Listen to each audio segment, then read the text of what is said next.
তারেক রহমানকে যে বাজে কথা বলে স্লোগান দেয় ওইগুলারে ঠিক করার লাগে আমার ওইখানে পাঠান, আমি এগুলো সব ঠিক। বিএনপি ভোট করলে 94%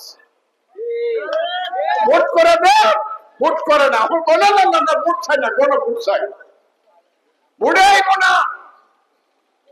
এইখানে যে ভোট হবে আমি বলে দিলাম, আমি বলছি কি যে আমি যদি ভোটে পরাজিত হই জামাতের কাছে, এইখানে আবারও বলছি আলবদরের বাচ্চারা শুনে রাখো, আবারও বলছি আমি যদি এখানে পরাজিত হই এর চেয়ে বিষ খাওয়া আমার জন্য ভালো। আমি রাজাকার আলবদরের কাছে ইলেকশনে পরাজিত হতে চাই না। আমি বলতে চাই ইটনা মিটা মনস্ট গ্রামে একটা 130টা সেন্টার, 130টা, আমি 130টা সেন্টারে ধানের শেষ পাস করুক সেটা চান। এটা কারা কারা চান হাত তুলে দেখি।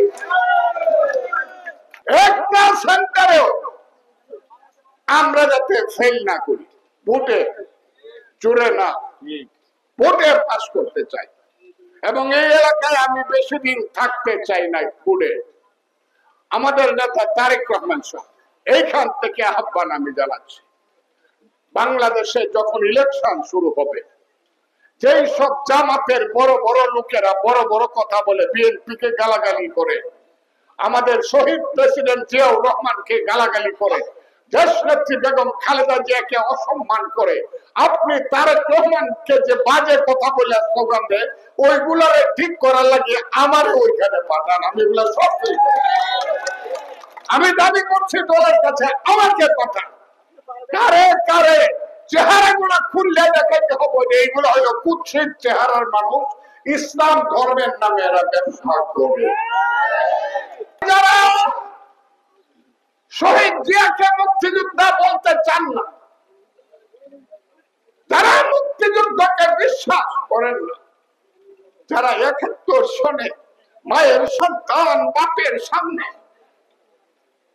রক্ত দিয়ে গেছে, পিতার সামনে কন্যাকে ধর্ষণ করেছে, যারা আমার লক্ষ লক্ষ লোককে হত্যা করেছে, যারা আমার 2 লক্ষ মা বোনকে বেইজ্জত করেছে, এইটা যারা বিশ্বাস করে না এবং এটার প্রতিবাদ যারা করতে চায় না, আমি তাদের ভোট চাই না। কথাটা কি বুঝছেন আপনারা? এতে যদি আল্লাহ আমারে ফেল করায় দিয়ে দিল। যারা মুক্তিযুদ্ধে বিশ্বাস করেন না, আবারও বলি ৭১ সালে মুক্তিযুদ্ধ হয়েছিল, যারা বিশ্বাস করেন না তাদের ভোট আমি চাই না। খুব ক্লিয়ার কথা। আমি দেখতে চাই এই দেশে আমি বাঁচবো না মরবো। আমি চাই এই দেশে মুক্তিযুদ্ধ থাকুক। আমার সোনার বাংলা আমি তোমায় ভালোবাসি।